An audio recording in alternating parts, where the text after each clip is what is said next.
네, 안녕하세요. 이지바이블의 김종호 교수입니다. 오늘은 그 사사기 10번째 시간으로 하루쌤의 하루라는 제목을 가지고 우리 하나님의 뜻을 발견하는 그러한 시간이 되기를 간절히 바랍니다. 사사기 7장에 이제 여룻발이라고 하는 기드온이라는 표현이 1절에서 처음 등장을 합니다. 우리가 잘 알고 있는 기드온이라는 이름보다 여룻발이라는 이름이 먼저 등장을 했는데, 이것은 바로 앞에 6장에서 바알의 단을 기드온이 부수고 새로운 이름을 얻은 여룻발이라는 이름을 강조하기 위함이고, 이것은 앞으로 이 기드온이 이제 전쟁에서 승리할 것이라는 그러한 하나님의 메시지를 담고 있는 그러한 구절이라고도 우리가 볼 수 있는 부분입니다. 그러면서 요 7장 1절에서 하나님께서는 분명히 이스라엘이 미디안 족속과의 싸움에서 승리할 것이라는 그런 확신의 말씀을 주셨어요. 미디안을 내 손에 넘겨주리니. 그래서 이 약속을 믿고 기드온과 이스라엘의 수많은 백성들이 하롯셈이라는 곳에 드디어 모이게 됩니다. 그때 모인 숫자는 32,000명이었어요. 굉장히 많은 숫자가 모였죠. 32,000명이 하롯셈 곁에서 하나님의 부르심을 받아서 모여서 그곳에서 하롯셈의 하루가 시작이 되었습니다. 당시에 이 하롯셈은 이 가나안 땅, 이 팔레스틴 지역에서 가장 수량이 많고 아름다운 셈이었다고 이야기를 해요. 그런데 이 하롯이라는 말을 보면 이 하랏이라는 이 단어가 떨림, 공포 또는 두려움으로 번역될 수 있는 단어입니다. 그래서 하랏 또는 하롯이라고 이야기를 하죠. 자, 이렇게 모여 있는데, 그런데 정말 이해할 수 없는 하나님의 말씀이 이 기드온에게 임하게 됩니다. 지금 32,000명의 숫자가 너무 많다는 거예요. 사실 미디안 군대의 숫자와 비교하면 그들은 10만 명이 넘었습니다. 그래서 이 32,000명이라는 숫자가 결코 많은 숫자가 아니었음에도 불구하고 하나님께서는 그 숫자를 줄이라고 말씀을 하십니다. 그러면서 사사기 7장 3절에 보니까 두려워 떠는 자를 보내라는 말씀에 순종해서 두려워 떨고 있는 자가 여기서 떠나게 돼요. 그렇다면 아까 하롯셈의 그 어근이 이게 두려워하다, 떨다라고 제가 말씀을 드렸는데, 결국은 그 어근과 같은 하랏 하는 사람, 두려워 떠는 자가 이제 돌아가게 되는데, 그렇다면 두려워 떠는 자가 굉장히 많이 있었다. 그 백성들이 많이 두려워서 떨고 있었다라는 것을 우리는 또 살펴볼 수가 있습니다. 32,000명이 모였는데 22,000명이 돌아가요. 그래서 남은 백성들의 숫자는 10,000명입니다. 아주 3분의 1로 줄어들었죠. 그런데 하나님은 자신이 보시기에, 당신이 보시기에 이 10,000명이라는 숫자도 너무 많다고 말씀을 하세요. 그러면서 더 줄이라고 이야기를 하십니다. 그러면서 특별한 시험을 통해서 물을 핥아 먹고 무릎을 꿇어서 물을 먹는 이러한 알 수 없는 하나님의 어떤 기준에 의한 시험에 의해서 많은 사람들이 돌아가고 단지 300명밖에 남지 않습니다. 이에 비교해서 바로 이 하롯셈 아래 골짜기에 메뚜기 떼처럼 누워있는 수많은 적군들과 해변의 모래처럼 많은 약대들이 잠들어 있는 이 미디안 족속의 진영을 눈앞에 두고 있는 상황이었어요. 이같이 수많은 미디안 군대를 격파하기 위해서 필요한 인원은 하나님께서는 300명이라고 말씀을 하고 계시는 겁니다. 그렇다면 우리가 여기서 의문이 드는 것은 이 300명이라는 숫자는 그야말로 정의의 용사, 절대로 두려워서 떨지 않는 막강한 일당백의 용사들만 남았냐는 것입니다. 우리가 흔히 기드온의 300용사 이런 이야기를 많이 하잖아요. 무적의 용사고 그 기드온의 300용사만 있으면 아무런 문제가 없다라고 우리가 생각을 하고 있지만, 근데 저는 조금 다른 이야기를 여러분께 해보려고 합니다. 그들도 역시 떨고 있었다. 300명도 떨었다. 여전히. 다행인 것은 두려움에 떨면서 도망가지는 않았다는 거예요.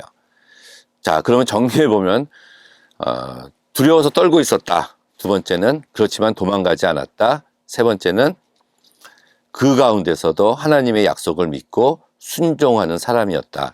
이것을 다시 한마디로 요약을 하자면 두려웠지만 도망가지 않고 순종하고 있었던 사람들이 300명이었다. 전 이렇게 이야기를 하고 싶습니다. 왜냐하면 이들이 진을 치고 있었던 이 샘가의 이름이 하롯샘이기 때문에 그래요. 이러한 글쓰기 방법이 히브리인들의 그 문학적인 특징이라고 저는 생각을 합니다. 만약에 이 샘의 이름이 뭐 막강하다, 강하다, 스트롱, 힘이 세다, 뭐 거칠 것이 없다, 이런 이름을 가지고 있는 샘이었다면 이 300명의 용사가 무적의 용사라고 우리가 얘기할 수 있겠지만, 그렇지만 두렵다는 의미를 가진 하롯샘이라는 문학적인 장치를 통해서 300명도 두려워서 떠는 사람이었을 것이다 라고 저는 이야기를 하고 있습니다. 떨리는 마음은 여전했지만 그 공포 속에서 이들은 하나님의 약속을 붙잡고 순종하고 있었다라고 우리가 봐야 되지 않을까요? 하나님도 그들의 두려움을 알고 계셨지만 이 두려움에 떨고 있었던 이들을 결코 책망하지 않으셨습니다. 그들의 믿음 약함을 탓하셨다는 말씀 나오지 않아요. 오직 믿음으로써 적과 싸울 수 있는 담력을 주시기 위해서 하나님께서는 스스로 또 하나의 다른 표징을 이 300명과 이 기드온에게 보여주십니다. 아직도 두려움을 떨쳐내지 못하고 있었던 기드온과 300명의 용사들에게 적진으로 내려가서 미디안 족속의 군사들이 하는 이야기를 듣게 하세요.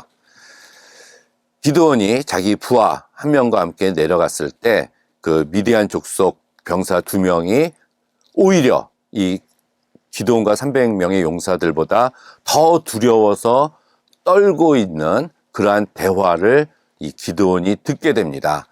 그들이 꿈과 해몽에 대해서 이야기를 하는 거였는데요. 이 이야기를 들은 이 기드온은 놀라지 않을 수가 없었어요.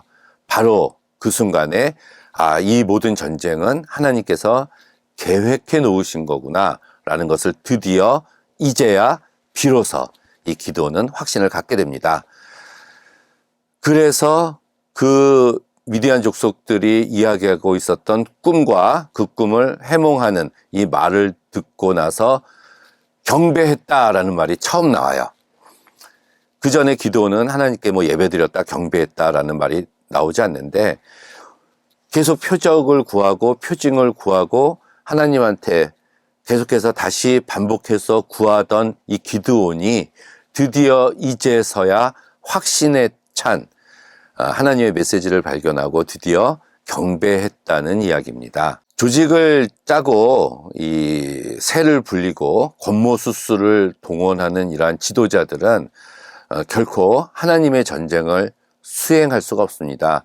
왜냐하면 하나님의 전쟁은 거룩한 전쟁이기 때문에 그래요. 하나님을 향한 믿음, 하나님의 능력에 대한 확신, 그리고 자신을 드리는 헌신이 필요할 뿐이에요. 드디어 이 기드온과 300명의 용사들은 움직입니다. 빈 항아리와 나팔과 횃불을 가지고 쳐들어가죠. 이경초에 들어갔다 이렇게 이야기를 합니다. 굉장히 깊은 밤중에 쳐들어갔고 그들은 그 빈 항아리에 횃불을 숨기고 들어가서 그 항아리를 깨고 횃불을 쳐들면서 소리를 지르면서 이들에게 접근을 하게 됩니다. 그래서 결국 이 전쟁에서 승리하고 이 300명의 용사는 하나도 다치지 않고 이 미디안 족속을 물리치는 위대한 이 전쟁에서 승리를 드디어 이루게 되죠. 우리는 항상 들어왔었던 아주 예전부터 교회에서 사용되어졌던 기드온과 300명의 용사라는 이 표 앞에 그들을 대단한 자로 여기지만 오늘 말씀을 보면 그렇지 않다는 것을 발견할 수가 있습니다. 그 300명, 기드온은 물론이고요. 남아있었던 그 300명도 결코 무적의 용사가 아니라 두렵고 떨고 있었던 사람이었다라는 이야기입니다. 기드온조차도 그 밤에 여호와의 말씀을 온전히 따르지 못하고 미디안 병사들의 말에 겨우 드디어 확신을 가지고 있었던 것처럼 이 300명도 기드온과 마찬가지로 두렵고 떨고 있었다는 얘기예요.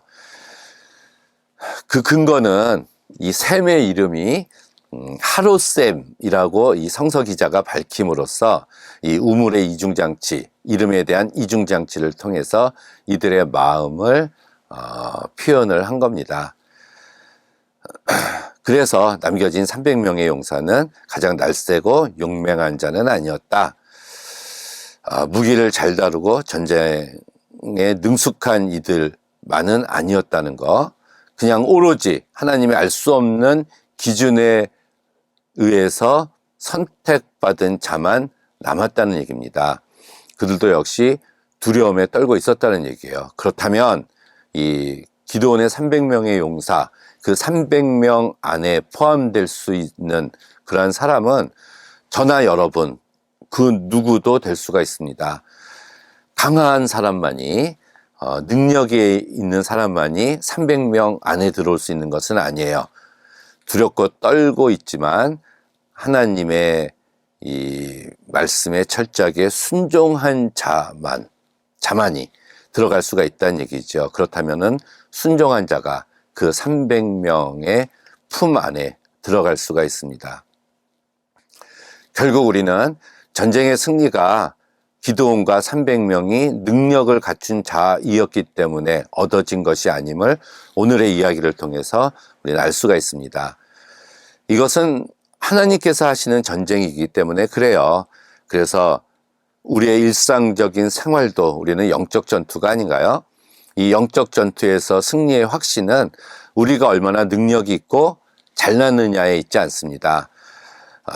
우리가 얼마나 능력이 있으며 힘이 있는지 알고 있는 우리의 수준, 주제를 파악하고 있는 것도 아니에요. 그냥 하나님이 얼마나 능력이 많고 위대하신 분이신가를 깨닫는 데에 있습니다. 그래서 우리가 일상적인 생활에서 승리할 수 있는 것은 우리 자신, 자기 자신을 바라보지 않고 우리가 하나님을 바라봤을 때 그 승리를 얻을 수가 있어요. 하룻샘가에서 보냈던 그 하룻밤은 인간의 시간으로 보면 이해할 수 없는 이런 황당함의 연속이었지만 기드온과 300명은 떨리는 마음으로 순종했기 때문에 하나님이 함께하는 전쟁에서 이 승리를 쟁취할 수 있게 된 겁니다. 하나님은 우리의 능력을 믿도록 우리를 부르신 것이 아니에요. 우리의 참모습을 깨달아서 알고 비로소 우리의 부족한 면을 인정하고 하나님만 의지하도록 우리를 주께서는 부르신 겁니다. 우리에게 필요한 것은 두렵고 떨리고 의심하고 있는 가운데서도 그럼에도 불구하고 하나님께 순종하는 거예요. 여호와를 전적으로 의지하는 것만이 우리가 일상생활에서 승리할 수 있는 유일한 조건이 됩니다. 자, 이제 기드온은 깨닫고 확신에 넘쳐서 300명의 군사들에게 외칩니다. 일어나라, 여호와께서 미디안의 군대를 너희 손에 붙이셨느니라. 주제가 누구였죠? 여호와께서 하신다라는 이야기를 결국 이 기드온이 깨닫게 된 겁니다.